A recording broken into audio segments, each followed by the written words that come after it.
education.com coaching institute की live class start हो चुकी है। हमने क्लास पिछली बार लिया था हिस्ट्री की, और हिस्ट्री में हमने शायद आपको बताया था सिंधु सभ्यता। तो आज हम अगले चैप्टर की ओर चलेंगे। आप लोग सब लोग हेडिंग लगाइए वैदिक काल। तो आज नया चैप्टर देखेंगे वैदिक काल, और थोड़ा सा बढ़िया इंटरेस्टिंग चैप्टर है और सवाल भी बेहतर बनते हैं। तो आप सब लोग हेडिंग लगा लीजिएगा वैदिक काल, और वीडियो अगर अच्छी लगेगी तो लाइक शेयर कमेंट भी करते रहिएगा, ठीक है। चलिए आगे बढ़ते हैं। वैदिक काल से पहले जो भारतीय इतिहास का समय है, यह चैप्टर है, उसको हम कहते हैं सिंधु सभ्यता। सिंधु सभ्यता के बाद ही जो काल आता है उसको वैदिक काल कहते हैं, और वैदिक काल का समय माना जाता है 1500 ईसा पूर्व से लेकर 600 ईसा पूर्व तक। ईसा पूर्व उल्टा लिखा ही जाता है। तो वैदिक काल का समय कब से कब तक है? 1500 ईसा पूर्व से 600 ईसा पूर्व। आगे चलते हैं। अगला ये है कि फिर वैदिक काल हम किस काल को कहते हैं, या ऐसे सीधे सीधे क्वेश्चन हम ये क्रिएट कर लें कि वैदिक काल किसे कहा जाता है। वैदिक काल किसे कहा जाता है? तो इसका सीधा सीधा जवाब आपका ये होगा कि मानव सभ्यता के अतीत का वह काल। मैं लिख देता हूँ, आप लोग उतार लीजिएगा। मानव सभ्यता के इतिहास का वह काल, इतिहास का वह काल जिसके विषय में जानकारी वेद अथवा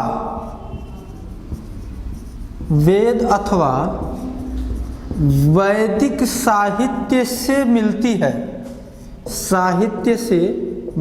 है, उसे ही वैदिक काल कहा जाता है। परिभाषा यह है कि मानव सभ्यता के इतिहास का वह काल जिसके विषय में हमको जानकारी वेद से मिलती है और वैदिक साहित्य से मिलती है। देखिए बोर्ड पर ध्यान दीजिएगा आप लोग। वैसे तो वैदिक साहित्य के अंतर्गत वेद भी आते हैं, लेकिन हम दोनों अलग अलग कर लिए क्योंकि ब्राह्मण है, आरण्यक है, ये भी वैदिक साहित्य के अंतर्गत आते हैं।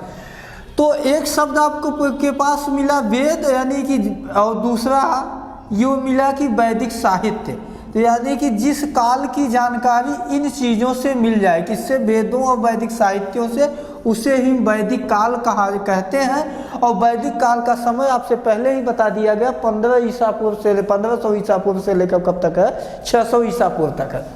आगे बढ़ते हैं। आगे सवाल यह है कि वैदिक काल के निर्माता कौन थे? तो वैदिक काल के निर्माता आप बताइएगा आर्य थे। वैदिक काल के निर्माता कौन थे? आर्य थे। और आर्य जो शब्द है इसका शाब्दिक अर्थ होता है श्रेष्ठ। आर्य शब्द का शाब्दिक अर्थ होता है श्रेष्ठ। तो वैदिक काल के निर्माता यानी वैदिक काल के लोगों को क्या कहा जाता था? आर्य कहा जाता था। और आर्य एक भाषाई शब्द है जिसका शाब्दिक अर्थ होता है श्रेष्ठ। आगे चलते हैं। आगे अगर आप उस दिन सिंधु सभ्यता पढ़े थे आप लोग, तो आप लोग उसमें ये देखने को मिला था कि सिंधु सभ्यता एक नगरीय सभ्यता थी, याद है? हाँ बोलते जाइए। सिंधु सभ्यता एक नगरीय सभ्यता थी ना। तो यदि सिंधु सभ्यता नगरीय सभ्यता थी, लेकिन अब आप पढ़ेंगे कि सिंधु सभ्यता के बाद जो काल आ रहा है उसको हम कह रहे हैं वैदिक काल। सिंधु सभ्यता नगरीय सभ्यता थी, वहीं अब आप पढ़ेंगे वैदिक काल एक ग्रामीण सभ्यता थी। कैसी सभ्यता थी? ग्रामीण सभ्यता। अब सवाल यह है कि हम गांवों से शहर की ओर जाते हैं, या यूं कहें कि ग्रामीण सभ्यता विकसित होकर एक नगरीय सभ्यता बनेगी, या एक नगरीय सभ्यता विकसित होकर ग्रामीण सभ्यता बनेगी? उल्टा है ना। सीधा तो ये होना चाहिए कि ग्रामीण सभ्यता का परिवर्तन किसमें होता है? एक नगरीय सभ्यता में। लेकिन भारत के इतिहास में उल्टा है। उल्टा इसलिए है कि पहले हम सिंधु सभ्यता एक नगरीय सभ्यता, उसके बाद जब हम वैदिक काल पढ़ रहे हैं तो वैदिक काल एक ग्रामीण सभ्यता। अंतर है। तो इससे यह स्पष्ट होता है कि जो सैंधववासी थे वो तो नगरीय जीवन व्यतीत किए थे, लेकिन जो यहाँ पे वैदिक सभ्यता अस्तित्व में आई वो इस नगरीय सभ्यता को नष्ट करने के बाद भारत में आई। और जो सभ्यता नष्ट हुई, नष्ट होने के बाद फिर जो वैदिक सभ्यता आई वो क्या था? ग्रामीण था। इसका सीधा सीधा आशय ये हुआ कि वैदिक काल के जो निर्माता आर्य थे उनका निवास स्थान भारत नहीं बल्कि भारत से कहीं बाहर से आए थे, और बाहर से आकर सैंधववासियों की सभ्यता जो एक नगरीय सभ्यता थी उसको नष्ट भ्रष्ट किया और अपनी जो नई सभ्यता यहाँ पर संचालित करना प्रारंभ किया वो कौन सी थी? ग्रामीण सभ्यता। ठीक, आगे बढ़ते हैं। इसको अभी हम साफ कर देते हैं, इसको आप लोगों को नोट नहीं करना है, आपको समझाने के लिए हमने ऐसा लिखा था। तो अगला सवाल यही है कि जब इससे अगर आपको ये स्पष्ट हो गया कि आर्य भारत में कहीं अन्य स्थान से आए थे, ये तो क्लियर हो गया। अब आखिर सवाल आपके पास फिर वही है, तो फिर आए कहाँ से थे? आर्य कहाँ से आए? तो चलिए अगर उतना नोट कर लिए हो तो हम अब अगली हेडिंग यही डालते हो। नोट हो गया सबका ना? तो अब आप लोग हेडिंग लगा लीजिएगा कि आर्य भारत में कहाँ से आए, या छोटे में लिखना चाहें तो ये लिख लीजिएगा कि आर्यों का मूल निवास स्थान, आर्यों का मूल निवास स्थान, मूल निवास स्थान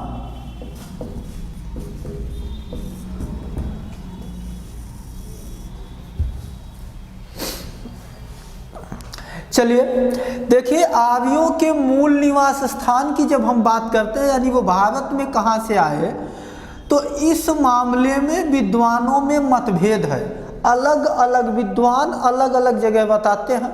कोई कहता है कि रूस से आए थे, कोई कहता है उत्तरी ध्रुव से आए थे, कोई कहता है तिब्बत से आए थे, कोई कहता है नहीं इसी सप्त सैंधव प्रदेश से ही आए थे, कोई एक राजस्थान की संस्कृति सोथी संस्कृति की बात करता है। चलिए हम एक एक करके पहले देख लेते हैं। लेकिन सबके मत को पढ़ने के बाद एक जर्मन विद्वान आते हैं जिनका नाम है मैक्स मूलर।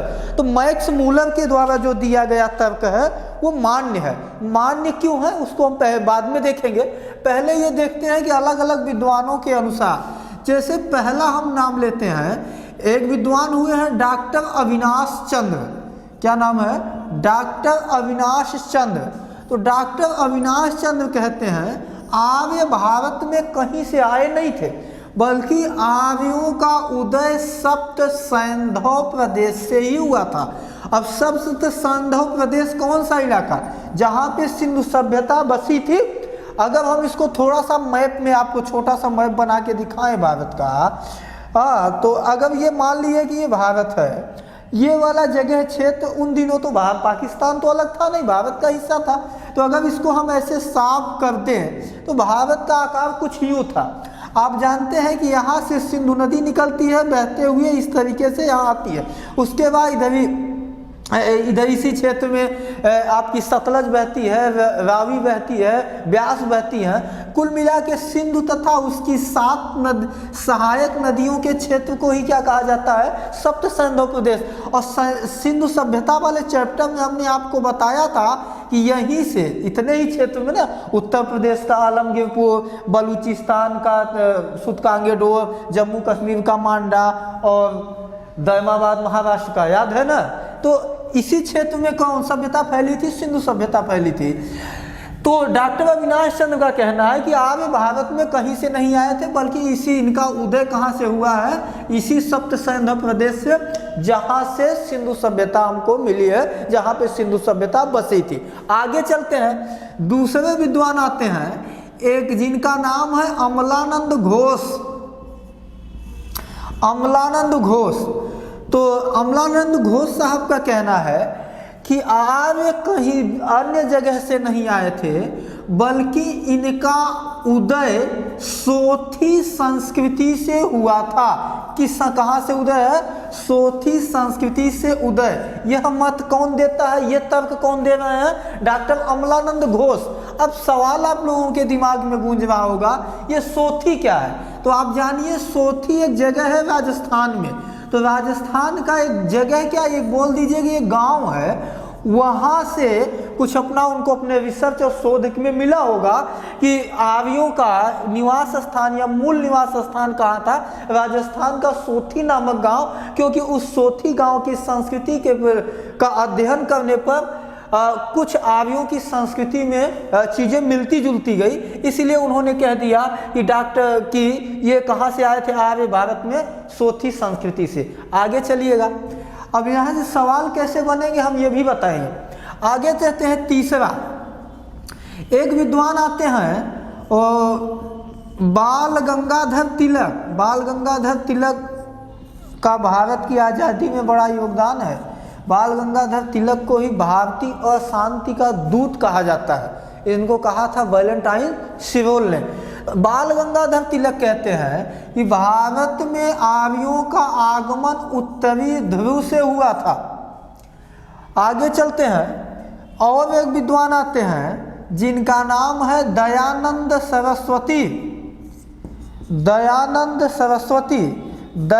सरस्वती कहते हैं कि आर्य भारत में तिब्बत से आए थे। अगर तिब्बत की बात करें तो भारत के नेपाल के पीछे वाला इलाका तिब्बत ही है, तो तिब्बत से आए थे। आगे और चलते हैं, और विद्वान एक आध विदेशी विद्वानों की बात करते हैं। एक नेहरिंग है, नेहरिंग और पेनका।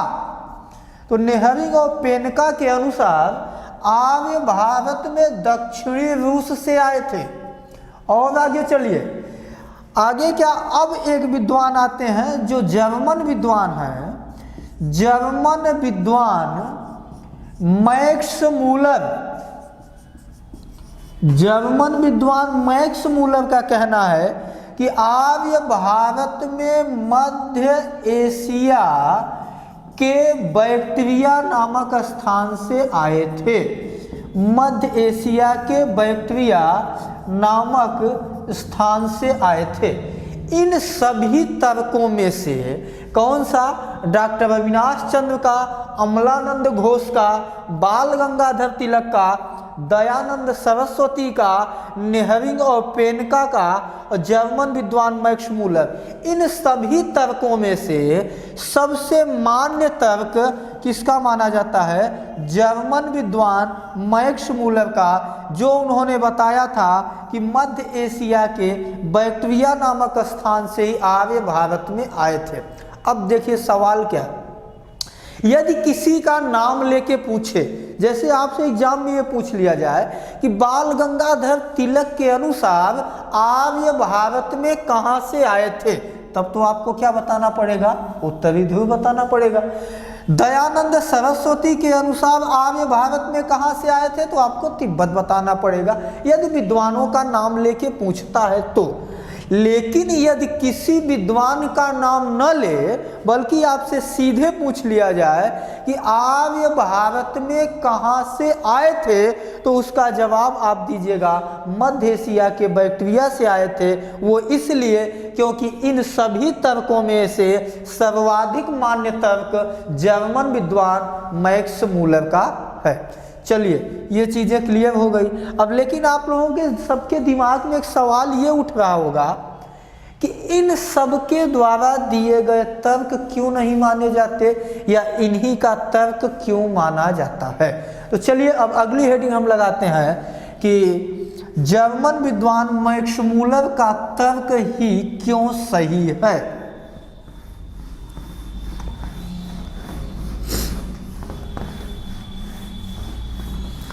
ध्यान से बैठिए, देखते रहिए, सारी चीज़ें क्लियर होंगी एक एक करके।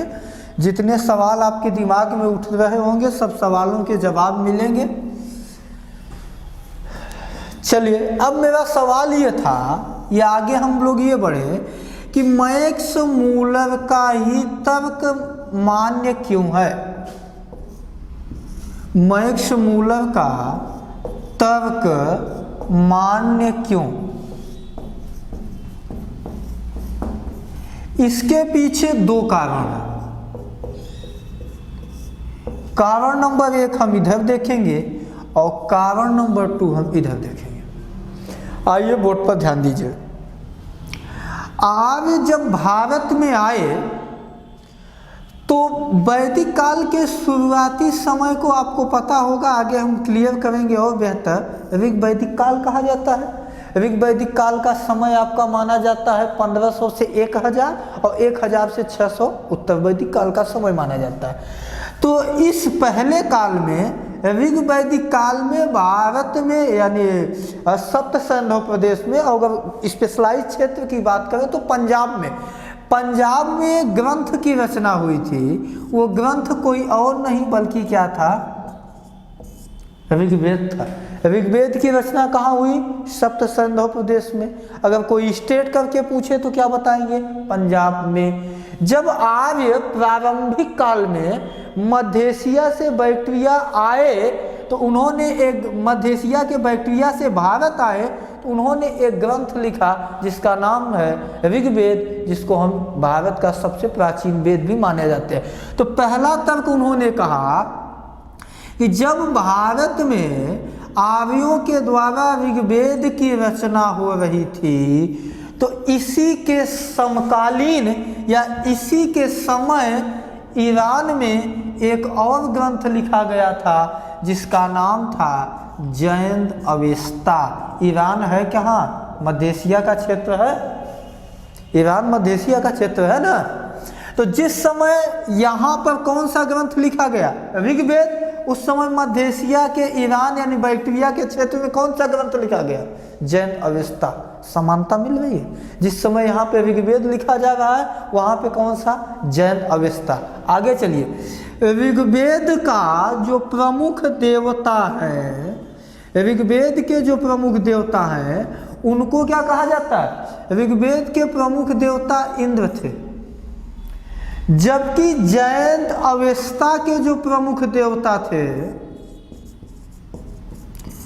उनको कहा जाता था अहुरमज़दा।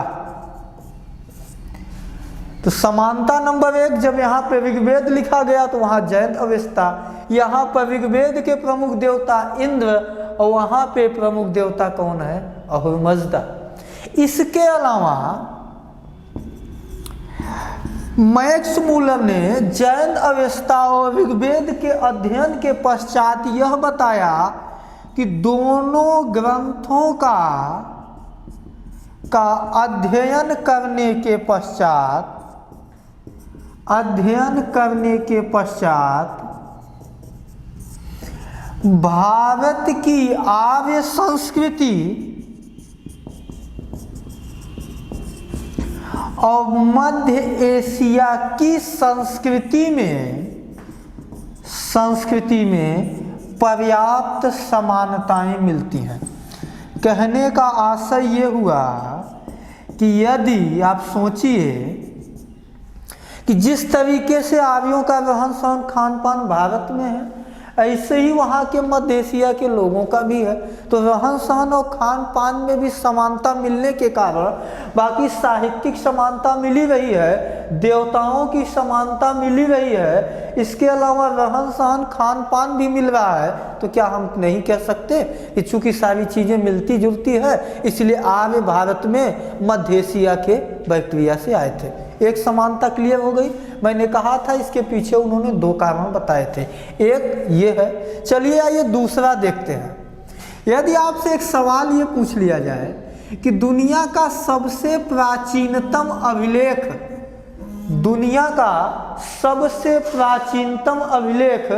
कौन माना जाता है, आपसे सवाल ये पूछ लिया जाए दुनिया का सबसे प्राचीनतम अभिलेख कौन माना जाता है, क्या जवाब बताएंगे, किसी को पता है?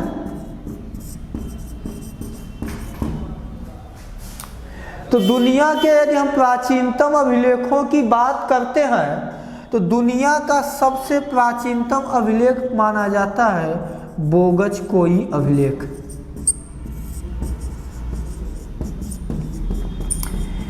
यह है 1500 ईसा पूर्व का। कितना प्राचीन है? 1500 ईसा पूर्व का। और 1500 ईसा पूर्व की हम बात करें तो भारत में वैदिक काल की शुरुआत मानी जाती है। यह बोगज कोई अभिलेख मिला मध्य एशिया से। कहानी में ध्यान से सुन लीजिएगा। बात में भी ध्यान से सुन लीजिएगा, फिर नोट करिएगा।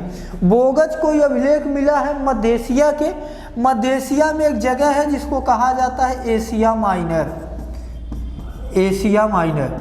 तो मध्य एशिया के एशिया माइनर से 1500 ईसा पूर्व का एक अभिलेख मिलता है जिसको कहा जाता है बोगज कोई अभिलेख। और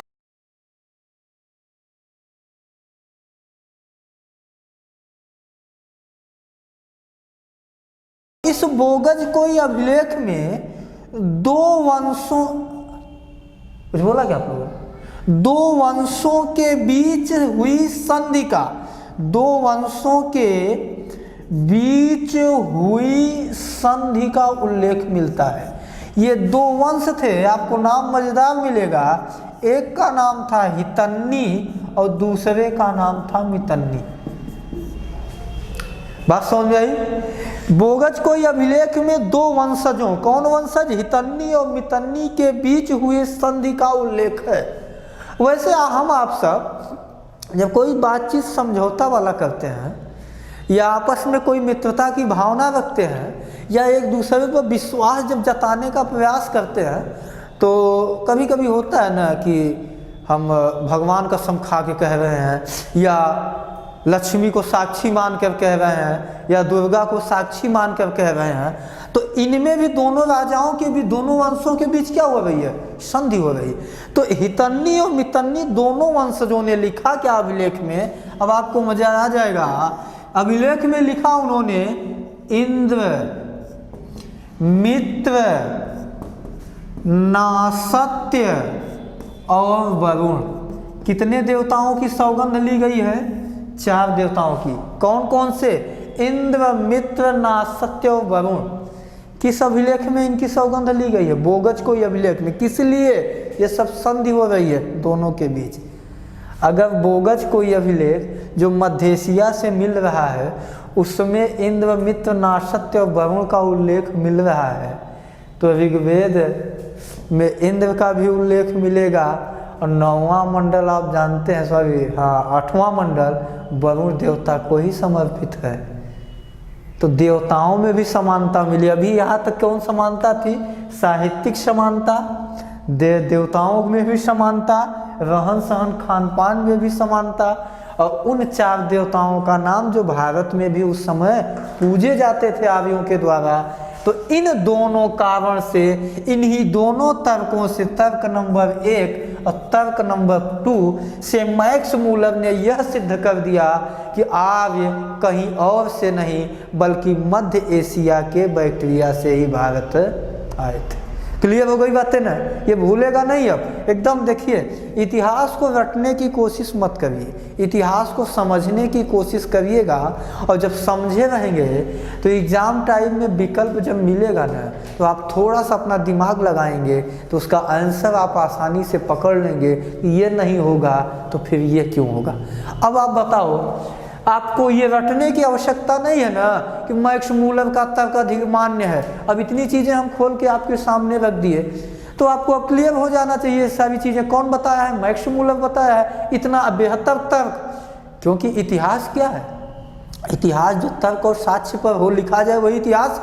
तो भैया इनका तर्क भी है और इनका साक्ष्य भी है, तो इससे बढ़कर और बड़ी चीज़ क्या हो सकती है।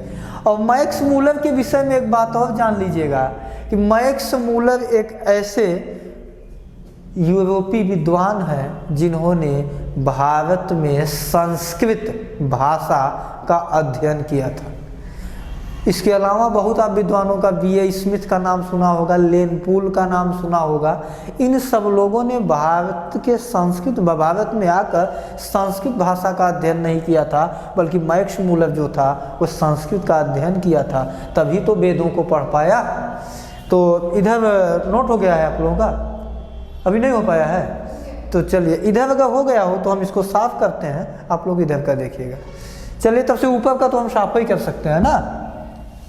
ये देवताओं का नाम जरूर याद रखिएगा, ये क्रमशः पूछा गया है। जैसे मान लीजिए आप में ए विकल्प में दे दिया जाए वरुण, नासत्य, मित्र, इंद्र, एक विकल्प में आप में दे दिया जाए इंद्र, मित्र, वरुण, नासत्य, तो ऐसे 4 विकल्प तो क्रमशः पूछे जाएगा।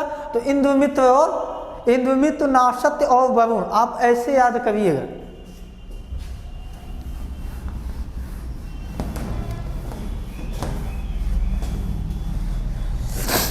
इसको साफ कर लिया जाए इधर वाला। चलिए, तो दो चीज़ें हम लोग क्लियर कर लिए।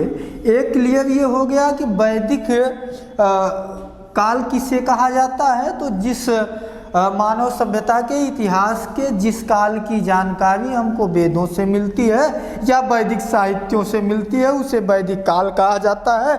वैदिक काल के निर्माता आर्य माने जाते हैं और आर्य भारत में कहाँ से आए थे ये भी क्लियर हो गया। अब आगे सवाल आगे ये है कि वैदिक काल के निर्माता आर्य वहाँ से आए थे, ठीक है, लेकिन ये सवाल एक आपके शुरुआत में ये मिला कि किससे जानकारी मिलती है, वेद और वैदिक साहित्यों से। तो हम अब यहीं पे अध्ययन कर लेते हैं, पहले वेदों का फिर किसका, वैदिक साहित्यों का। तो चलिए आप सब लोग हेडिंग लगा लीजिए, पहले वेद, हेडिंग लगा लीजिए सब लोग, वेद। चलिए आइए बोर्ड पर ध्यान दीजिए। देखिए, वेद जो शब्द है यह संस्कृत भाषा के विद धातु से बना है, विद धातु से बना है, जिसका शाब्दिक अर्थ,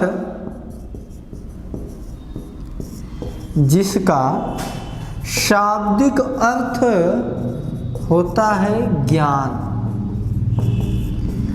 तो वेद का शाब्दिक अर्थ क्या होगा, ज्ञान। लेकिन सवाल आपके दिमाग में ये गूंज रहा होगा, ज्ञान तो होता है लेकिन किसका ज्ञान, बात समझ में आई ना। तो किसका ज्ञान, तो जवाब है आर्यों के विषय में ज्ञान, आर्यों के विषय में ज्ञान। इसका आशय ये हो गया आपका कि वेद शब्द संस्कृत भाषा के विद धातु से बना है, जिसका शाब्दिक अर्थ है ज्ञान। किसके विषय में ज्ञान, आर्यों के विषय में ज्ञान। चलिए आगे बढ़ते हैं। तो इसका अब सवाल ये है कि वेदों के अन्य नाम भी हैं। कौन कौन से नाम है, अन्य नाम। तो वेदों का एक नाम तो वेद ही हो गया, अब और नाम है वेदों के। वेदों का एक अन्य नाम है श्रुति। वेदों का दूसरा जो नाम है वो है अपौरुषेय। समझिए, बाद में स्क्रीनशॉट लीजिएगा आप लोग। तीसरा वेदों का नाम है संहिता। आगे चलते हैं। अब सवाल यह है कि वेदों के अन्य नाम श्रुति, एक नाम अपौरुषेय, एक नाम संहिता। तो वेदों को श्रुति क्यों कहा गया, सवाल आपके दिमाग में होगा। तो चलिए, श्रुति का शाब्दिक अर्थ होता है सुनना। क्या होता है, सुनना। देखिए हुआ क्या था कि एक बड़ी चीज़ आपको बताएं, आर्यों को लिपि का ज्ञान नहीं था, और लिपि का ज्ञान न होने का मतलब वो लिखना नहीं जानते थे। देखिए, भाषा हर समय में रही होगी और हर समय में रहेगी। पशु पक्षियों की भी अपनी भाषा है, लेकिन पशु पक्षियों के पास लिपि नहीं है। तो श्रुति का शाब्दिक अर्थ है सुनना। प्रारंभ में आर्यों की अपनी लिपि नहीं थी, इसलिए वेद पीढ़ी दर पीढ़ी, पीढ़ी दर पीढ़ी कैसे चलते थे, सुनकर चलते थे। मतलब ये है कि दादा ने वेदों को सुनाया पिताजी को, पिताजी ने वेदों को सुनाया अपने बेटे को, उनका बेटा अपने बेटे, इस तरीके से चलता था। तो वेद प्रारंभ में चूंकि सुनकर ही पीढ़ी दर करते थे, इसलिए वेदों का क्या नाम रखा गया था, श्रुति। अगला सवाल है, अगला नाम है अपौरुषेय। अगर इसमें से हम अ शब्द हटा दें तो इसका पौरुषेय का मतलब हो गया जिसका संबंध किससे हो, पुरुषों से हो। अगर अ लगा दिए तो अ मतलब निषेध सूचक, अ मतलब नकारात्मक, तो अपौरुषेय का मतलब जिसका संबंध पुरुषों से न हो। तो भैया जिसका संबंध पुरुषों से नहीं होगा तो उनका संबंध दो ही से हो सकता है, या तो फिर देवता से हो सकता है, या तो उसका संबंध फिर किससे हो सकता है, दानव से हो सकता है। लेकिन अब चूंकि वेदों की बात है तो यहाँ पे दानव का जिक्र होगा नहीं, बल्कि किसका जिक्र, देवता से। यानी जो पुरुष नहीं है तो वो देवता हो सकता है या दानव हो सकता है, लेकिन वेदों के संबंध में इनका कोई महत्व तो नहीं है। तो जिसका संबंध है इसका मतलब किससे हो, देवताओं से हो। अब देवताओं से वेदों का संबंध कैसे होगा, देवताओं का वेदों से संबंध ऐसे होगा कि वेदों के विषय में यह माना जाता है कि वेदों की रचना मानव ने नहीं, पुरुषों ने नहीं, बल्कि किसने किया था, देवताओं ने। उसी तरीके से जिस तरीके से दुनिया भर के अन्य धर्मों के जो भी पवित्र ग्रंथ हैं उनके विषय में यह माना जाता है। जैसे अगर हम कुरान शरीफ की बात करें तो ये होता है पैगंबर हजरत मोहम्मद साहब को गुफा से प्राप्ति हुई थी ना, और तो उसी तरीके से हमारे वेदों के संबंध में ये है, इनकी रचना मानव ने नहीं बल्कि देवताओं ने किया था, इसलिए इनका नाम क्या है, अपौरुषेय। अगला नाम है संहिता। अगर आपसे पूछ लिया जाए कि वेदों का सबसे उचित नाम क्या है, तो वेदों का सबसे उचित नाम आप क्या बताएंगे, संहिता बताएंगे। ये हो गए आपके वेदों के अन्य नाम, श्रुति हो गया, अपौरुषेय हो गया और संहिता हो गया। नोट कर लिया है। आगे बढ़ते हैं। अब हम देखते हैं कि हमारे यहाँ वेद हैं कितने, तो वेदों की संख्या कितनी है, 4 है। सबसे प्राचीन वेद कौन सा है, सबसे नया वेद कौन सा है, हाँ सबसे, एक एक वेद पहले करके देखेंगे। वेदों की संख्या कितनी बताई गई, 4 बताई गई। नंबर 1 कौन सा वेद है, ऋग्वेद। नंबर 2 कौन सा वेद है, सामवेद। नंबर 3 कौन सा वेद है, यजुर्वेद। नंबर 4 कौन सा वेद है, अथर्ववेद।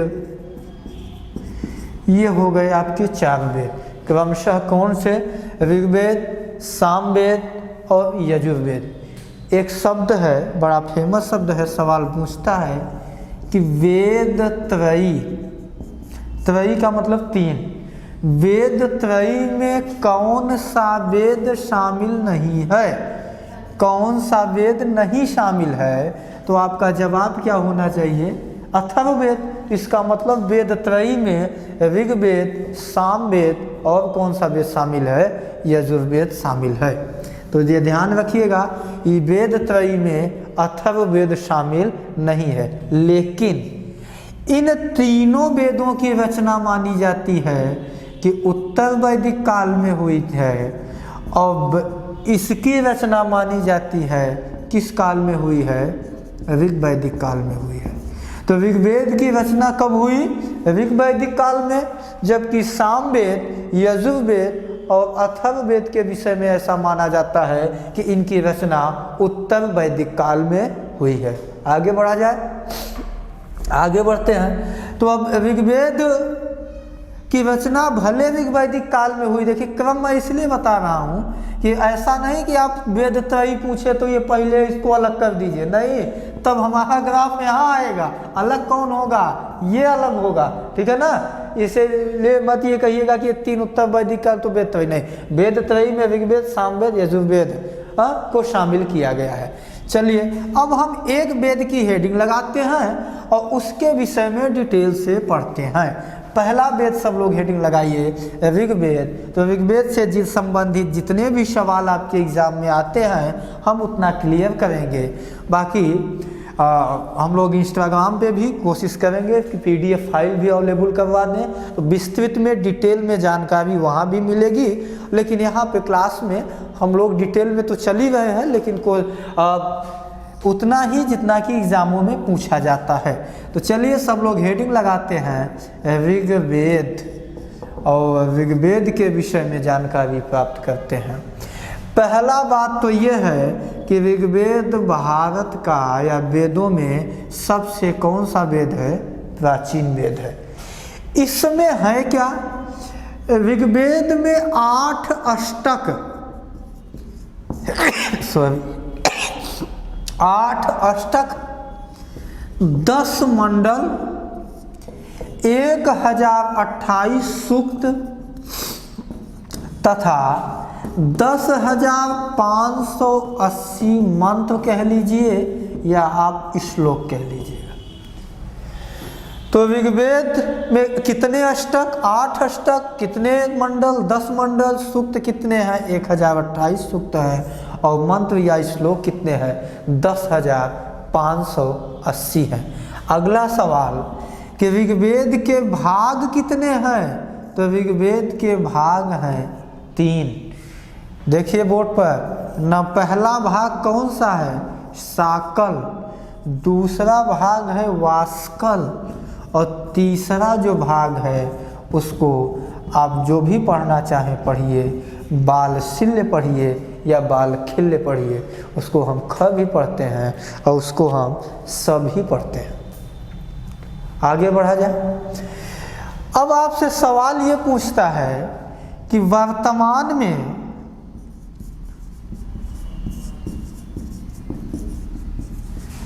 ऋग्वेद की कौन सी शाखा या भाग उपलब्ध है या वर्तमान में ऋग्वेद के किस भाग का अध्ययन किया जाता है? अध्ययन किया जाता है। तो क्या बताएंगे आप सब? शाकल। इसका जवाब क्या होगा? शाकल। एक चीज हम आपको और क्लियर कर दें, हो सकता है आप लोग डिटेल में पढ़ें या नहीं पढ़ें, कभी ध्यान दिए या नहीं दिए। किसी किसी किताब में आपको ये भी मिल जाता है कि ऋग्वेद में 1028 नहीं बल्कि 1017 सूक्त है। ध्यान दिया कभी? आपने ध्यान दिया? इसका जवाब ये है क्योंकि शाकल में सूक्तों की संख्या कितनी है? 1017 ही है। तो वर्तमान में उपलब्ध है या वर्तमान में अध्ययन किसका किया जाता है? केवल शाकल का किया जाता है। इसलिए कहीं कहीं पर 1017 भी दे देता है, लेकिन सही ऋग्वेद पूछा गया ना, तो ऋग्वेद में कितने होंगे? 1028 होंगे। क्लियर हो गई बातें? तो फिर से मैं रिपीट करूँ, ऋग्वेद 8 अष्टक, 10 मंडल, 1028 सूक्त, 10,580 मंत्र या श्लोक में भारोपीय संस्कृत भाषा में लिखा गया सबसे प्राचीन वेद है। इसके 3 भाग शाकल, वास्कल, वालशिल्य हैं। वर्तमान में ऋग्वेद की शाकल भाषा का अध्ययन, शाकल शाखा का अध्ययन किया जाता है, या तो फिर कौन सी शाखा का अध्ययन किया जाता है? क्या शाकल का ही अध्ययन होता है। आगे चलते हैं ऋग्वेद से और बातें। अब ऋग्वेद में पूछता ये है मंडल के विषय में। ऋग्वेद के कौन कौन से मंडलों से सवाल बनता है? अब तक मैं आपको बताऊं, आप लोग अगर अनुसार पेपर प्रतियोगी परीक्षाओं का पढ़ते होंगे तो आपको पता होगा कि सर्वाधिक सवाल जो बनता है मंडलों से, मंडल संख्या 3, जिसकी रचना किया है विश्वामित्र ने, और इसी मंडल में गायत्री मंत्र का भी उल्लेख मिलता है। चलिए आइए बोर्ड पर ध्यान देते हैं। तो ऋग्वेद के मंडलों की चर्चा हम करते हैं। ऋग्वेद के मंडलों की चर्चा। देखिए, एक रास्ता तो मेरे पास है कि मैं 10 मंडल के विषय में बताऊं, लेकिन 10 मंडलों के विषय में जानना आपके लिए महत्वपूर्ण नहीं है। जहां से सवाल ज़्यादा बनते हैं उस चीज़ को हम ज़्यादा कवर करेंगे, और जहां से सवाल कम बनते हैं उसको हम कम लेके चलेंगे, क्योंकि समय का अभाव है। तो ऋग्वेद के मंडलों या ऋग्वेद के मंडलों की भी बात करें तो ऋग्वेद के लिए आपको सबसे पहले तो ये जान लीजिएगा कि ऋग्वेद में मंडल कितने बताए गए हैं आपको? 10। अब बोर्ड पर समझ लीजिएगा, थोड़ा सा समझने की बात है। तो मंडल संख्या 2, 3, 4, 5, 6 और 7, अलग कर लीजिएगा। उसके बाद फिर आपको अलग करना है मंडल संख्या 1, 8, 9 और 10। इसका आशय ये हुआ कि मंडल संख्या 2, 3, 4, 5, 6, 7 की रचना पहले हुई है। उन बच्चों को भी यहीं बुला लीजिए, भी शांति से बोल दीजिए, बैठ के वहाँ पे पढ़ें, ठीक है? एक ही है, बुला दीजिए यहीं बैठ के। तो मंडल संख्या 2, 3, 4, 5, 6, 7 इनकी रचना मानी जाती है पहले हो गई थी। मज़ेदार बात है कि एक की रचना बाद में हो रही है और 2, 3, 4, 5, 6, 7 की रचना पहले हो जा रही है। उसके बाद मंडल संख्या 1, 8 और 9, 10 की जो रचना हुई है वो बाद में हुई है। और समझिएगा,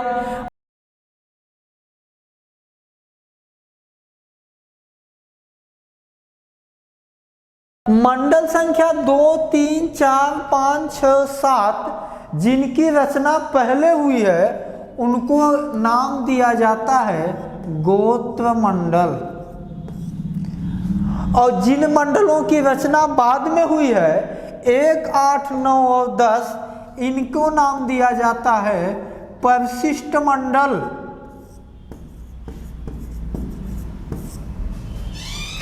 समझ में आ गई बात है? तो मंडल संख्या 2, 3, 4, 5, 6, 7 की रचना पहले हुई है तो इनको कहा जाता है गोत्र मंडल, और मंडल संख्या 1, 8, 9, 10 की रचना बाद में हुई है तो कहा जाता है परिशिष्ट मंडल। अब सवाल आपके एग्जाम में बनता है कि निम्नलिखित में से कौन सा मंडल गोत्र मंडल में शामिल नहीं है? तो 3 यहाँ का होगा, एक विकल्प यहाँ का, तो वही शामिल नहीं होगा। अब यह उल्टा भी पूछ सकता है कि निम्नलिखित में से कौन सा मंडल परिशिष्ट मंडल में शामिल नहीं है? तो 3 यहाँ से कोई होगा और एक यहाँ से होगा। कब ले जाएंगे? अब इन सब में आपके एग्जाम की दृष्टिकोण से देखा जाए तो देखिए, मंडल संख्या 2, मंडल संख्या 6 नहीं, मंडल संख्या 7, मंडल संख्या 8, मंडल संख्या 9 और 10, ये 4 आप डिटेल में पढ़ लीजिए। उसके अलावा अन्य मंडलों से सवाल एग्जाम में नहीं बनते। तो अब हम इसको साफ करके कौन कौन सा हमको पढ़ना है? मंडल संख्या 3, मंडल संख्या 7, 8, 9, 10, चूंकि 5 हो गए। तो चलिए हेडिंग लगाते हैं मंडल संख्या 3। आप लोग अभी जो कुल क्लास ज्वाइन कर रहे हैं आप लोग लिखते चलिएगा, समझते चलिएगा, ठीक है ना? तो हेडिंग लगाते हैं सब लोग हम मिलके, ऋग्वेद का मंडल संख्या 3। समझिएगा, ऋग्वेद के मंडल संख्या 3 की रचना किया है विश्वामित्र ने।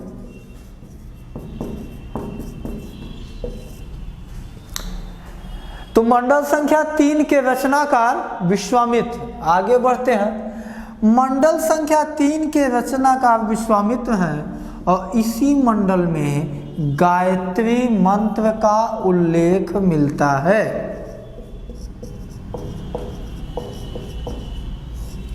गायत्री मंत्र का उल्लेख, ये सवाल एग्जाम में खूब पूछा जाता है, तो इसको मोस्ट इंपॉर्टेंट लगा लीजिएगा कि गायत्री मंत्र का उल्लेख किस मंडल में है? मंडल संख्या 3 में है। आगे बढ़ते हैं। आगे सवाल पूछा जाता है कि गायत्री मंत्र किस देवता को या किस देवी को समर्पित है? तो इसका जवाब होगा सविता। सूर्य मत लगाइएगा, क्योंकि सूर्य का ही एक रूप क्या होता है? सविता का होता है। जब सूर्य सुबह सुबह लाल के बाद जब चमकने की स्थिति में आता है तो सूर्य के उस रूप को ही क्या कहा जाता है? सविता कहा जाता है। तो गायत्री मंत्र किस देवता को समर्पित है? सविता को समर्पित है। आगे बढ़ते हैं। यही है मंडल संख्या 3। इतनी चीजें याद रखिए। आगे आते हैं हम मंडल संख्या 7। मंडल संख्या 7 के जो रचनाकार हैं वो माने जाते हैं वशिष्ठ, ऋषि वशिष्ठ। और इस मंडल में उल्लेख है 10 राज्य युद्ध का। तो 10 राज्य युद्ध का मतलब यहाँ पर यह है कि 10 राजाओं के बीच युद्ध। तो 10 राज्य युद्ध का उल्लेख किस मंडल में है? मंडल संख्या 7 में है, जिसके रचनाकार वशिष्ठ है। इतना यदि आप लोग नोट कर लिए हों तो अब आप लोग हेडिंग लगा लीजिएगा सब लोग, 10 राज्य युद्ध। तो 10 राज्य युद्ध हेडिंग लगा के आगे बढ़ते हैं। साफ कर दिया जाए तो इसको तो हो गया होगा सबका ना, तो नोट कर लीजिएगा नीचे वाला। उसके बाद हेडिंग लगाइए 10 राज्य युद्ध। 10 राज्य युद्ध को हम आपको डिटेल में समझाते हैं। अब तो हो गया होगा ना। 10 राज्य युद्ध 10 राजाओं के बीच लड़ा गया युद्ध था। इस युद्ध में है क्या? 10 राज्य युद्ध। हुआ क्या था आप ध्यान से समझिएगा, समझ लीजिएगा तब लिखिएगा। इसका उल्लेख 7वें मंडल में है, जिसकी रचना किसने किया था? वशिष्ठ। वशिष्ठ लिखते हैं 7वें मंडल में कि उन दिनों एक कबीला था जिस कबीले का नाम था भरत कबीला। अभी हम आएंगे, राजनीतिक स्थिति बताएंगे तो वहाँ आपको डिटेल से बताएंगे कि किस तरीके से आर्य भारत में आए तो यायावरी और घुमक्कड़ी जीवन व्यतीत कर रहे थे। फिर धीरे धीरे उनके जीवन में स्थायित्व आया। स्थायित्व आने के बाद फिर धीरे धीरे कबीलों का निर्माण हुआ। फिर कबीले कैसे जन्मे, फिर जनपद में, फिर जनपद, फिर महाजनपद में। उत्तर वैदिक काल के बाद भारतीय इतिहास का एक चैप्टर महाजनपद काल भी आता है। ये परिवर्तन ही है ना, तो आगे उसको हम देखते हैं। चलिए, तो भरत कबीला एक था किस समय? जिस समय 10 राज्य युद्ध का उल्लेख कौन कर रहे हैं? वशिष्ठ। तो भरत कबीला का राजा जो था उसका नाम था सुदास। शिवदास नहीं, सुदास हमने सही लिखा है। यह जो राजा था वो आर्यों का राजा था।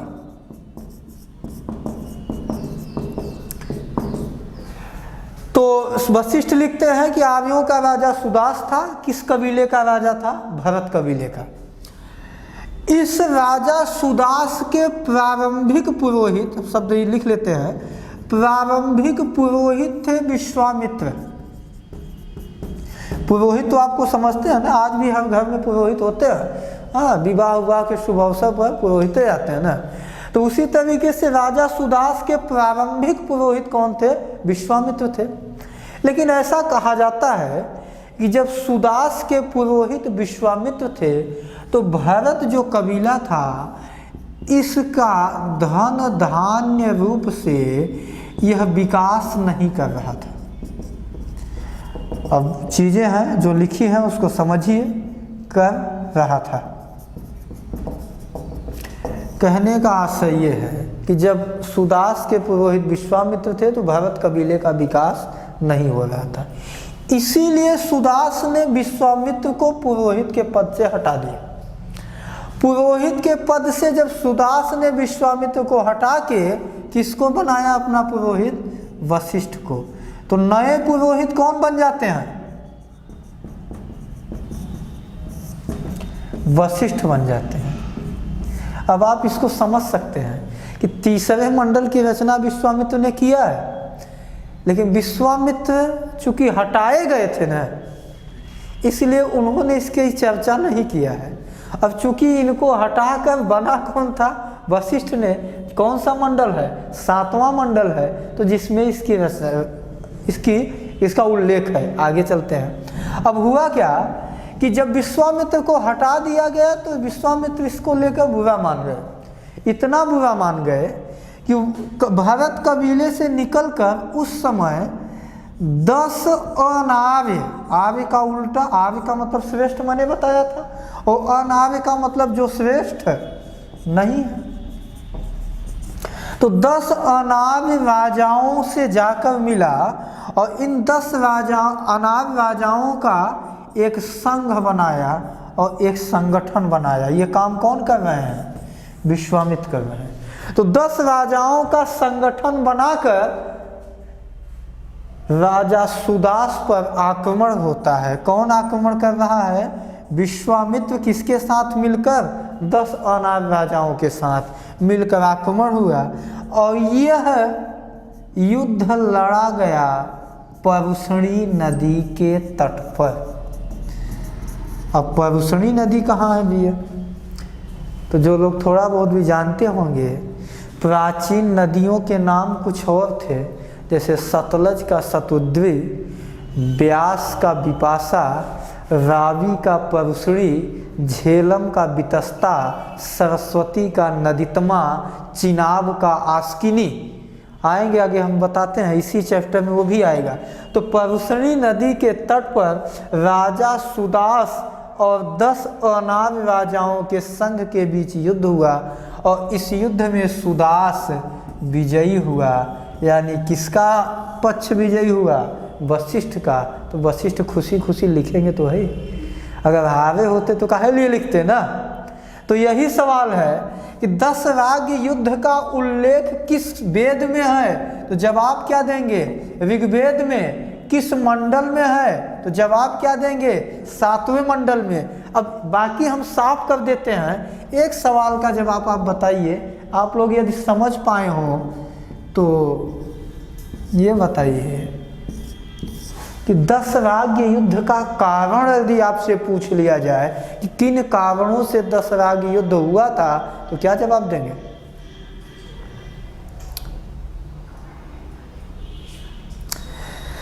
दस राज्य युद्ध का कारण 2 बताना पड़ेगा आपको। पहला कारण तो बताइएगा पुरोहित वर्चस्वता, यानी कि इन 2 पुरोहितों में कौन पुरोहित? वशिष्ठ। और दूसरा कौन पुरोहित? विश्वामित्र। इन दोनों में वर्चस्वता थी कि हम बड़े हैं या और कोई बड़ा है, कहीं भी बैठ जाइए। तो पहला कारण क्या बताएंगे? पुरोहित वर्चस्वता। और यदि आपसे पूछ लिया जाए कि दूसरा कारण, तो दूसरा कारण है कि जब सुदास जीते होंगे तो इन 10 राजाओं के साम्राज्य को तो कब्जा कर ही लिए होंगे ना। तो दूसरा कारण बताना है साम्राज्य विस्तार। आगे चला जाए, नोट कर लिए हैं? चलिए अब आगे से आप क्लियर करिएगा, जो जहाँ से ज्वाइन हो रहा है वहीं से। साफ कर दिया है ना? अब मैंने कहा था मंडल संख्या 3, फिर मंडल संख्या 7, फिर मंडल संख्या 8, 9 और 10। तो 8 और 9 के बीच में कुछ भी नहीं जानना है, बस एक लाइन पूछना है, जानना है आपको। सवाल पूछता है एग्जाम में कि मंडल संख्या 8 किस देवता को समर्पित है? किस देवता को समर्पित है? तो आप बढ़िया से बताइएगा कि मंडल संख्या जो 8 है वो समर्पित है वरुण देवता को। और वही वरुण देवता जो ऋग वैदिक काल में, मेरी बात को ध्यान से सुनिएगा, ऋग वैदिक काल में ये कौन से देवता थे? जल देवता थे। हमारे यहाँ ऋग वैदिक काल, उत्तर वैदिक काल में डिपार्टमेंट भी बदल जाता है देवताओं का। एक देवता आएंगे अभी बड़े फेमस, अभी आते हैं तो आगे बताते हैं, पूषण। पूषण ऋग वैदिक काल में पशुओं के देवता हैं। उत्तर वैदिक काल के आते आते ये शुद्धों के देवता हो जाएंगे। आगे बढ़ते हैं। तो मंडल संख्या 8 किस देवता को समर्पित है? मंडल संख्या 8 वरुण देवता को समर्पित है। वरुण देवता किसके देवता थे? जल देवता थे। और इंद्र अभी क्या है? पुरंदर है, युद्ध के देवता हैं। आगे चलेंगे तो वो जल देवता हो जाएंगे, डिपार्टमेंट बदल जाता है। आगे चलते हैं। मंडल संख्या 9, मंडल संख्या 9 भी पूछा जाता है किसको समर्पित है? तो मंडल संख्या 9 समर्पित है सोम देवता को।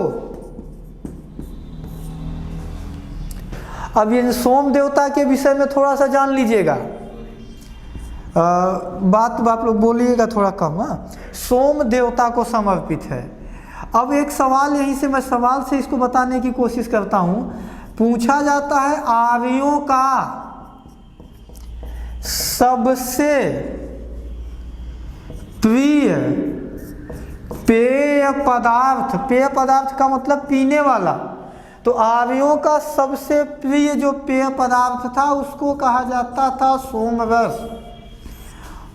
और ये सोम देवता को ही यूँ कहें कि उनको इसका आहुति या चढ़ाया जाता था, जो भी बोलना चाहे बोले। अब सवाल ये पूछता है कि वैदिक काल में सोमरस, इस सोमरस की तुलना कर लीजिए आधुनिक मदिरा से। आज भी तो पेय पदार्थ है सबसे प्रिय। आगे चलते हैं। अब इस सोमरस को निकाला कहाँ से जाता था, कहाँ से निकाला जाता था? निकाला जाता था तो ये निकाला जाता था मुजवंत पर्वत से। तो मुजवंत पर्वत का भी नाम याद रखिएगा, मुजवंत पर्वत से। तो 9वां मंडल इतना। अब सीधे आइए 10वां मंडल। 8 और 9 का जिक्र हो चुका। अब आइए मंडल संख्या 10 और ऋग्वेद का अंतिम मंडल भी है।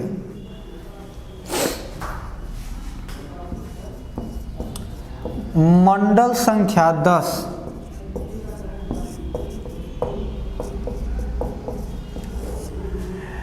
तो ऋग्वेद का 10वां मंडल सबसे इम्पोर्टेंट है। आप ध्यान रखिएगा, अगर हमने कहा कि 5-6 पढ़ना है तो पढ़ लीजिए, नहीं तो मंडल संख्या 3 और 10 याद रखिए, इतने में काम हो जाएगा। मंडल संख्या 10 में पहली बार वर्ण व्यवस्था का उल्लेख है।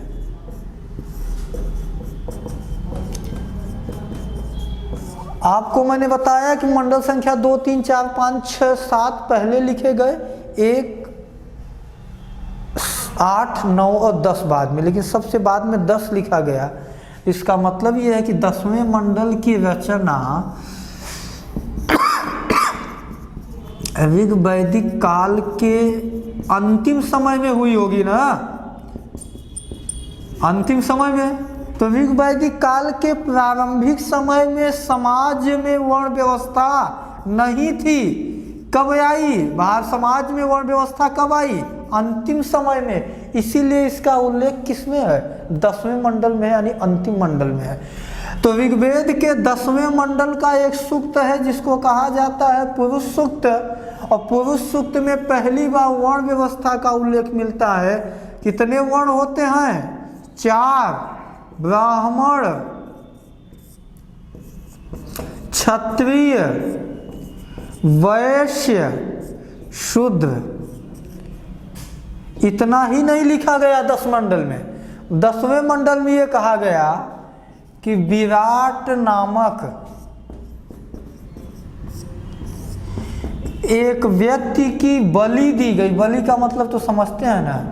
तो बलि देने के बाद इस विराट के मुख से ब्राह्मण की उत्पत्ति हुई, और भुजाओं से क्षत्रिय की उत्पत्ति हुई, और जांघ से वैश्य की उत्पत्ति हुई, और पैर से शूद्रों की उत्पत्ति हुई।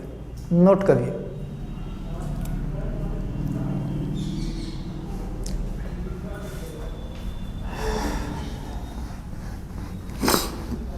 तो मंडल संख्या 10 के पुरुष सूक्त में पहली बार वर्ण व्यवस्था का उल्लेख मिलता है। 4 वर्ण कौन कौन से? ब्राह्मण, क्षत्रिय, वैश्य, शूद्र। यह भी मिला गया विराट नामक एक व्यक्ति की बलि दी गई, उसके मुख से ब्राह्मण, और भुजाओं से क्षत्रिय, और जांघ से वैश्य, और पैर से शूद्र की उत्पत्ति मानी जाती है।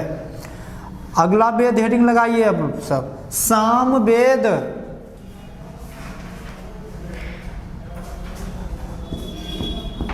सामवेद। सामवेद के विषय में कहा जाता है यह गेय है। मतलब कहने का यह है कि इसको गाया जा सकता है। तो आप बताइए गा किसको सकते हैं, गद्य को या पद्य को? पद्य को ही। तो इसीलिए कहा जाता है कि सामवेद पद्य में लिखा गया वेद है, लिखा गया वेद है। सामवेद में थोड़ा सा मैथ आएगी, यहाँ ध्यान दीजिएगा। सामवेद में कुल श्लोक कह लीजिए या मंत्र कह लीजिए कि जो संख्या थी वो मिलती है 1549। सामवेद में कुल श्लोक या मंत्रों की संख्या मिलती है 1549, और जिनमें से आपसे ये पूछ लिया जाए कि सामवेद के मूल मंत्र कितने हैं, तो बताइएगा सामवेद के कुल मूल मंत्र हैं मात्र 75। अब कुल मंत्र हमने बताया 1549 और मूल मंत्र कितना बताया 75, तो 1549 माइनस 75 कितना बचेगा 1474। तो ये 1474 मंत्रों के विषय में कहा जाता है। 1474 मंत्र सामवेद में दो जगह से, या तो यह ले लिए गए हैं ऋग्वेद से लिए गए हैं,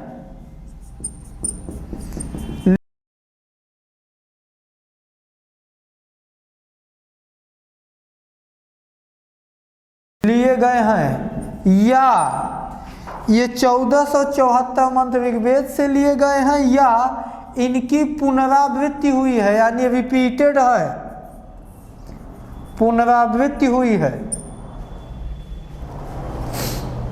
और देखते हैं सामवेद के विषय में, ऊपर तो नोट कर लिए सब लोग ना। चलिए और कुछ चीजें हैं कि सामवेद को भारतीय संगीत का जनक माना जाता है। भारतीय संगीत का जनक माना जाता है। तो भारतीय संगीत का जनक इसलिए माना जाता है क्योंकि हमारे संगीत के 7 स्वर कौन माने जाते हैं? सा, रे, गा, मा, पा, ध, नी। 1 2 3 4 5 6 7 इनका उल्लेख पहली बार कहाँ मिलता है? सामवेद में ही मिलता है। इतनी जानकारी चाहिए आपको सामवेद के विषय में। आगे बढ़ते हैं, इसको साफ करके हम नीचे साफ करते हैं, ऊपर लिखिएगा आप लोग, और यदि ऊपर भी हो गया हो तो हेडिंग लगा लीजिए सब लोग, यजुर्वेद।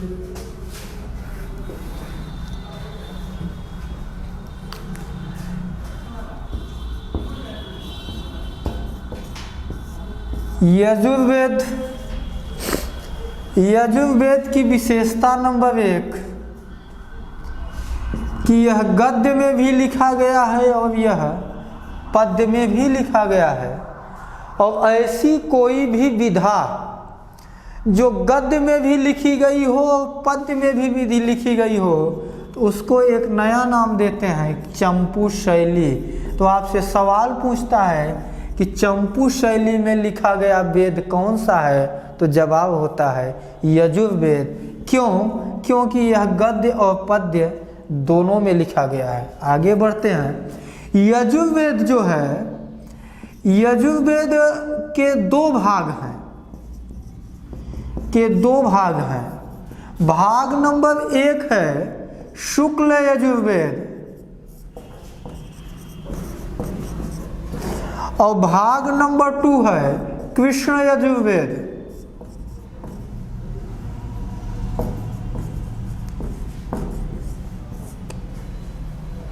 आगे बढ़ते हैं। यजुर्वेद में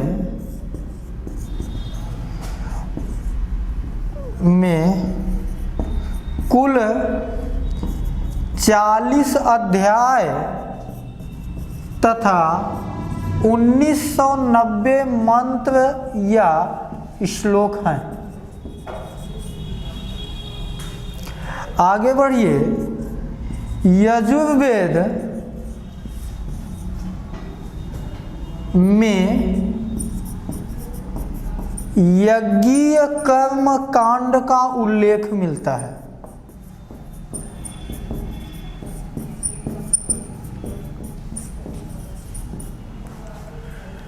कुछ बड़े फेमस यज्ञ हैं जैसे अश्वमेध यज्ञ,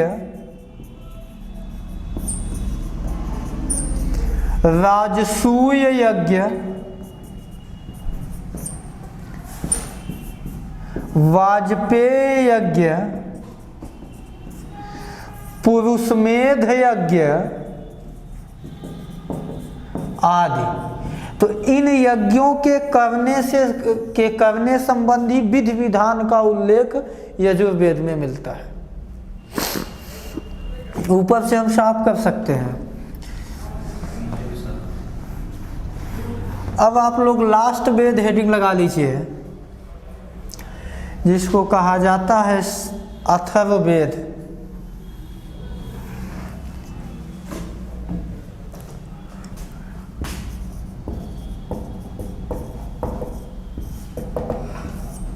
अथर्ववेद। अथर्ववेद के विषय में पहले ये जानना है इसका नामकरण, यानी अथर्ववेद क्यों पड़ा। तो कहा जाता है इसकी रचना ऋषि अथर्वा ने किया था। उन्होंने रचना किया था, इसी के नाम पर इसका नाम रख दिया गया अथर्ववेद। आगे बढ़िए। शुरुआत में ही मैंने बताया कि यह वेद वेद त्रयी में शामिल नहीं है।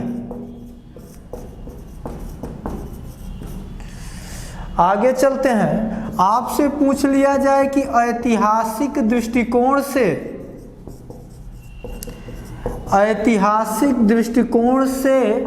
सबसे महत्वपूर्ण वेद, तो ऐतिहासिक दृष्टिकोण से सबसे महत्वपूर्ण वेद अथर्ववेद है, क्योंकि इसमें हस्तिनापुर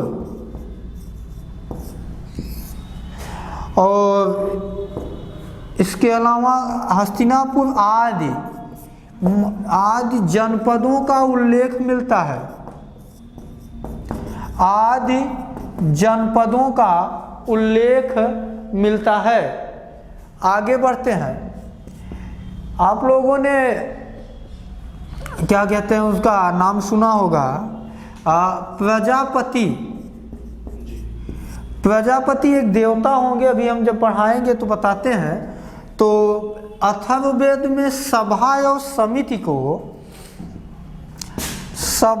समिति को दो पुत्रियां कहा गया है प्रजापति की। किसको किसको? सभा और समिति को। प्रजापति की सभा और समिति को प्रजापति की दो पुत्रियां किस वेद में कहा गया है? अथर्ववेद में। आगे बढ़ते हैं।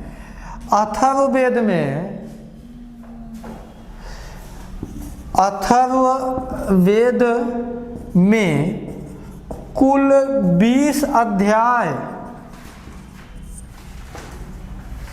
731 सूक्त और अंत में हम बात करें तो 6000 श्लोक या फिर मंत्र हैं।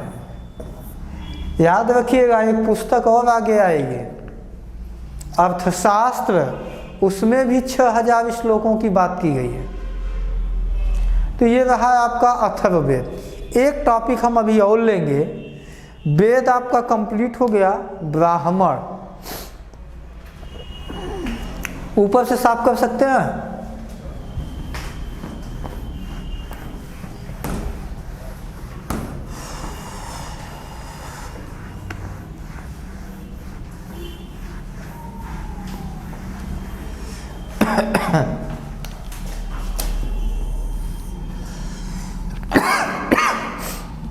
अगले वैदिक साहित्य जो हैं वह है ब्राह्मण। यहाँ ब्राह्मण का मतलब जाति सूचक नहीं है। ये ब्राह्मण एक साहित्य है, एक पुस्तकें हैं जिनकी गणना किसमें होती है? वैदिक साहित्य में। एक सवाल बोर्ड पे मैं लिखता हूँ, क्वेश्चन ये है, वह कौन से वैदिक साहित्य हैं, वह कौन से वैदिक साहित्य हैं जो केवल गद्य में लिखे गए हैं? आपके सामने विकल्प है ए वेद, बी विकल्प है ब्राह्मण, सी विकल्प है आरण्यक और डी विकल्प है NOT, नन ऑफ दीज।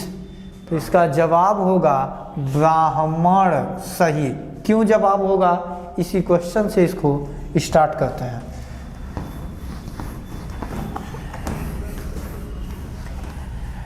देखिए, वेद जो लिखे गए थे वो संस्कृत भाषा में लिखे गए थे, और संस्कृत जो भाषा में लिखे गए थे वो क्लिष्ट भाषा।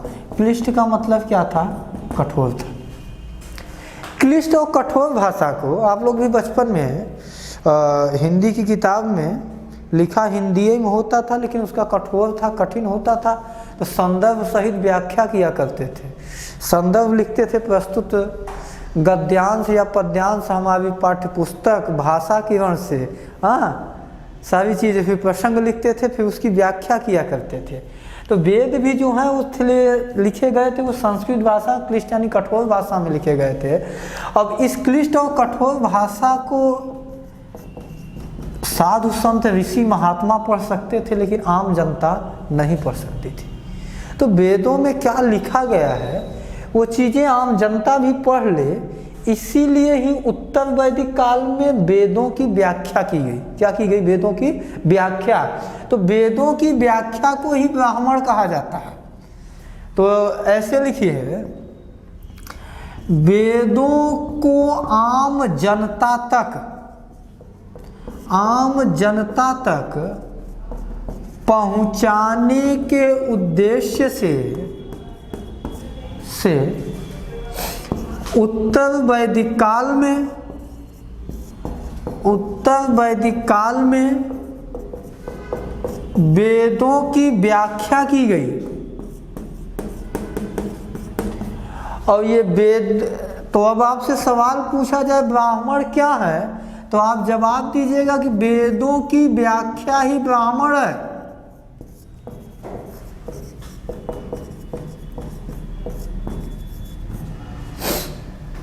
वेदों की व्याख्या ही ब्राह्मण है।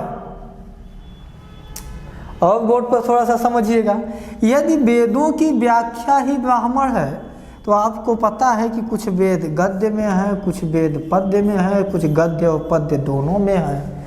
तो चाहे गद्य में हो या पद्य में हो, व्याख्या सदैव किस में होती है? गद्य में ही होती है। तो वह कौन से साहित्य हैं जो केवल गद्य में लिखे गए हैं? ब्राह्मण। क्यों? क्योंकि ये तो क्या है, सब वेदों की व्याख्या है। अब आगे चलते हैं। अलग अलग वेदों की अपनी अलग अलग व्याख्याएं हैं। कहने का मतलब कि ऋग्वेद की व्याख्या जितने भागों में की गई होगी तो ऋग्वेद के उतने ब्राह्मण, सामवेद की व्याख्या जितने भागों में हुई होगी तो सामवेद के उतने ब्राह्मण। तो चलिए आगे देखते हैं। अब अलग अलग वेदों के अलग अलग ब्राह्मण हैं। कौन वेद के कौन से ब्राह्मण हैं इसको देख लेते हैं। आइए बोर्ड पर देखिए, एक तरफ हम लिखते हैं वेद और एक तरफ हम लिखते हैं ब्राह्मण। तो पहला वेद कौन सा है? ऋग्वेद। ऋग्वेद के दो ब्राह्मण,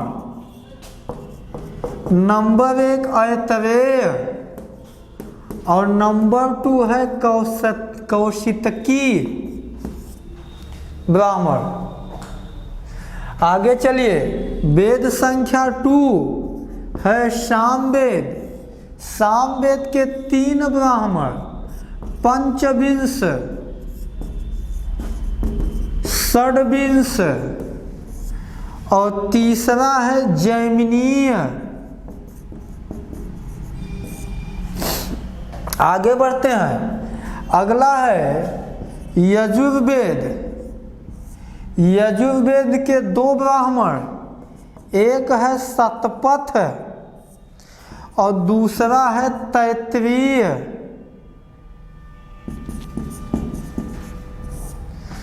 अगला है अथर्ववेद। अथर्ववेद का एकमात्र ब्राह्मण गोपथ। सवाल बनता है वह कौन सा वेद है जिसका एकमात्र ब्राह्मण है? अथर्ववेद, उसके ब्राह्मण का नाम है गोपथ। दो नाम मिलता जुलता है, एक शतपथ है, गोपथ, कंफ्यूज मत होइएगा। गोपथ अथर्ववेद का ब्राह्मण है, जबकि शतपथ यजुर्वेद का ब्राह्मण है। आगे बढ़ते हैं। अब इसमें से कौन कौन से आपको ब्राह्मण पढ़ने हैं?